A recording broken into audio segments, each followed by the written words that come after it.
c'est Adeline, je suis ravie de vous retrouver aujourd'hui. J'espère que vous allez tous très bien.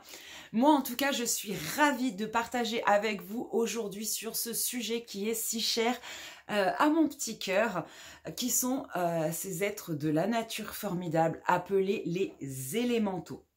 Alors, dans cette vidéo, nous allons voir en globalité qu'est-ce que c'est qu'un être élémentaux, hein, les esprits élémentaux, qu'est-ce qu'ils font, les croyances qui y sont associées. Puis en fin de vidéo, nous irons voir comment éventuellement accéder à cette connexion que on peut avoir avec eux. Dans des vidéos qui vont suivre, les 4 précisément, je vais détailler chacun de ces esprits bien plus en détail. Donc si cette vidéo aura titillé votre cœur, aura titillé votre curiosité, je vous invite à aller voir les prochaines qui vont sortir bien évidemment. Alors par exemple, il y aura une vidéo consacrée aux esprits élémentaux de l'eau, que sont les ondines, etc., etc. Voilà. En tout cas, aujourd'hui, on est sur les élémentaux. Ces êtres de la nature extraordinaires qui existent et qui sont reconnus depuis la nuit des temps. Hein. Alors autrefois, ils étaient même par des anciennes civilisations adorés, à la limite du vénéré, considérés comme des êtres à la limite des dieux. Mais il est vrai que la première personne connue à nous en faire part dans un livre écrit, ça va être Péralcès. Péralcès qui était un alchimiste, médecin et philosophe du XVe siècle. Voilà. Alors, selon Péralcès, Dieu a créé ces êtres afin qu'ils soient les gardiens des 4 éléments. En effet, leur mission est d'éveiller sur la croissance des animaux, des végétaux et des minéraux, mais également de les protéger de l'homme, clairement, car on sentait bien que l'homme était amené à éventuellement les piller, voire les détruire. Malheureusement, la vie fait qu'on se constate aujourd'hui que c'était une réalité. Donc voilà le rôle premier des élémentaux.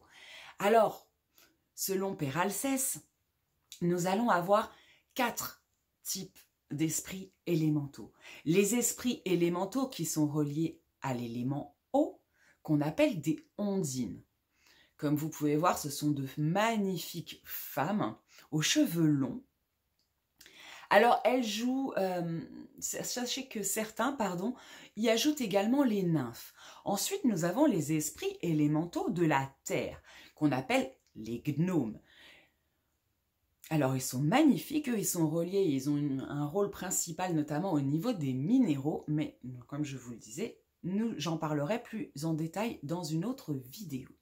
Nous avons ensuite les esprits élémentaux, du feu, qui sont les salamandres. Et enfin, les esprits élémentaires de l'air qu'on appelle les sylphes. Sachez que certains y ajoutent également les fées et les elfes. Alors ces esprits élémentaux font partie de ce qu'on appelle les esprits de la nature, mais ils sont particuliers. Ils auraient la particularité, comme vous avez pu le voir sur les photos qui ont défilé, de ressembler très fortement à l'être humain. La seule différence qu'il va y avoir, au-delà évidemment de leur élément d'habitation, ça va être le fait qu'ils n'aient pas d'âme immortelle. À ce titre, ils sont donc assez différents. En effet, quand ils meurent, ils redeviendraient l'élément de lequel ils étaient composés. Que selon certaines croyances, comme vous pouvez le voir tout de suite, les élémentaux peuvent également prendre la forme et se camoufler dans les éléments naturels du paysage que l'on voit. Alors au début de l'humanité, nous pouvions les voir, nous pouvions communiquer avec eux. Seulement, l'évolution de l'être humain n'ayant pas été, vers une évolution vibratoire, au fur et à mesure des années, nous avons même été amenés à alors causé beaucoup de tort, nous les avons maltraités, ce qui a poussé les élémentaux tout simplement à aller demander de l'aide au Créateur afin de les protéger. C'est ainsi que le Créateur les a rendus invisibles pour l'homme. Tout simplement, c'est à ce moment-là que nous avons coupé cette connexion avec ces êtres tellement magiques. Il faut bien comprendre que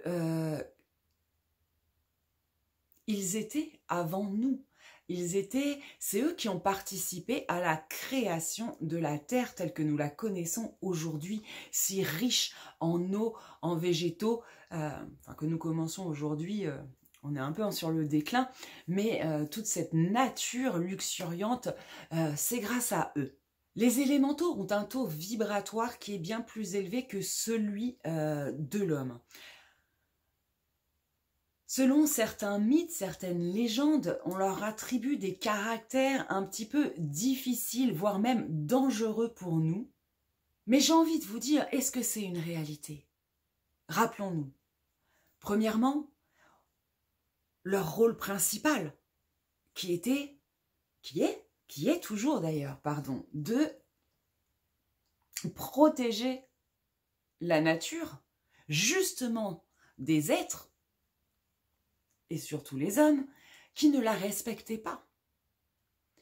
Deuxièmement, les élémentaux nous ressemblent énormément, non seulement physiquement, mais également au niveau du caractère. C'est pour ça qu'on va trouver des élémentaux qui sont joviales, d'autres qui sont tristes, d'autres qui sont sociables, d'autres qui sont solitaires, d'autres qui sont bienveillants et d'autres malveillants. C'est tout à notre image finalement, et pourquoi eux, ils n'auraient pas le droit d'avoir ces petites distinctions. Je vous le demande et je vous laisse méditer là-dessus. Alors ces esprits sont bien particuliers, également proches de l'homme dans leur façon de se nourrir. Et oui, ces esprits ont l'obligation de se nourrir et peuvent également mourir, tout comme l'homme. En revanche, ils se déplacent comme des esprits. Il y a d'autres esprits de la nature, tels que les sirènes, par exemple, les licornes, les dragons, je ne sais pas, il y en a tellement, les lutins, etc., qui eux vont faire partie plutôt des esprits de la nature, mais ne sont pas des élémentaux. Voilà. Alors, il y a vraiment, j'ai pu voir un petit peu, il y a vraiment une confusion qui est faite entre les élémentaux et ces esprits de la nature que certains appellent le petit peuple, même si moi, j'aime pas trop ce terme. Parce qu'ils ont tout d'être grands. Ils ont tout de grand. Et voilà, donc ça me gêne un petit peu, mais sachez que vous pouvez aussi les trouver sous ce terme-là. Saviez-vous que les élémentaux ont également un rôle de nous aider et de nous accompagner? Je m'explique. L'homme est composé lui-même de 4 éléments. L'homme, l'être humain, est composé, lui, des 4. D'accord? Et à ce titre, il est capable de s'ajuster à ces vibrations qu'émettent les élémentaux. Alors, ils peuvent nous aider parce que, par exemple, ils vont gérer nos corps, nos 4 premiers corps, exactement. Les ondines, par exemple, qui sont les esprits de l'eau, elles vont s'occuper du corps émotionnel. Les gnomes, qui sont les esprits de la terre, eux vont pouvoir s'attaquer à notre corps physique, enfin s'attaquer. C'est une façon de parler, bien évidemment, mais pour pouvoir nous aider d'un point de vue physique. Les salamandres, elles vont s'occuper du corps mental. Et pour finir, les sylphes, les esprits élémentaux de l'air, plutôt sur le corps éthérique. Voilà, donc quand on travaille en énergétique, sachez que ces êtres peuvent tout à fait vous aider et ils le feront toujours avec grand plaisir. Je tiens à préciser quand même que même si c'est fait dans le plaisir, les élémentaux sont des êtres à part entière qui ont besoin également de cet équilibre du donner et recevoir. À ce titre, ils adorent des petites offrandes, déjà, purement des offrandes, des petits cadeaux physiques, matériels, mais également tous les cadeaux qui viendront du cœur. Vous pouvez, par exemple, pour les remercier, leur faire une petite chanson ou faire un pianoté, enfin, faire quelques notes de musique. par exemple. Ce n'est qu'un exemple, bien évidemment. Mais ils ont surtout besoin de notre gratitude et de notre reconnaissance. La conscientisation que nous... de leur existence, tout simplement, je pense que on en est au point, voilà. Ils ont été très très longtemps, entre guillemets, en colère et méfiants vis-à-vis de l'homme, et c'est bien normal vu ce que l'homme leur ont fait subir, pardon, dans le passé. Mais aujourd'hui, ils sont prêts à de nous aider à nouveau, et c'est pour ça qu'on les ressent de plus en plus présents et de plus en plus souvent pour les personnes qui ont cette connexion particulière. Vous vous demandez peut-être... Oui, mais alors elle nous dit on peut rentrer en communication, on peut voir les élémentaux, mais... Alors évidemment, il y a quelques conditions, comme à tout. Tout d'abord, ça va être notre taux vibratoire. Il va falloir vibrer sur des fréquences suffisamment hautes pour pouvoir capter justement ces fréquences, leurs fréquences. Tout simplement parce que je rappelle qu'ils ont une fréquence plus élevée que la moyenne de l'être des fréquences humaines. Il faut bien évidemment avoir la foi en soi, mais surtout la foi en eux. C'est une deuxième chose. Troisième chose, il faut bien évidemment être extrêmement respectueux de la nature si vous voulez que ces êtres communiquent avec vous. Il va bien falloir également que ce soit vous qui allez à leur rencontre. Il faut que vous alliez dans leur environnement naturel, avec bien évidemment un esprit en paix, un esprit bienveillant, dans l'amour de cette connexion, hein, et surtout dans la joie. Ce sont des êtres qui sont quand même joyeux. Oui, éventuellement également un troisième œil, pardon. Il faut qu'il soit débloqué bien évidemment et développé aussi. Voilà. Écoutez, je pense que j'ai fait à peu près le tour sur ces élémentaux. J'ai essayé de le faire court, concis, mais avec le plus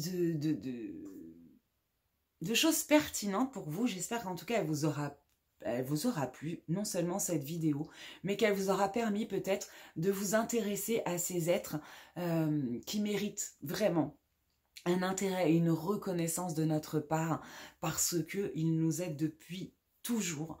Et voilà, et rien que pour ça, merci à eux. Voilà, je vous fais des gros bisous, des très très gros bisous. J'entends que je vais faire un tirage parce qu'ils ont des choses à dire. Donc je vais faire ça tout de suite et vous le passez très prochainement. En tout cas, moi je vous souhaite une très belle fin de journée, soirée, nuit, en fonction de l'heure où vous me regardez. J'espère vraiment que cette vidéo vous aura plu. N'hésitez pas à me laisser un petit commentaire si vous avez pu rentrer en communication avec eux, des contacts, etc. Faites part de vos expériences, faites partager dans vos commentaires au plus grand nombre. Et puis voilà, et toujours dans le cœur. En tout cas, je vous fais des gros bisous. Bye.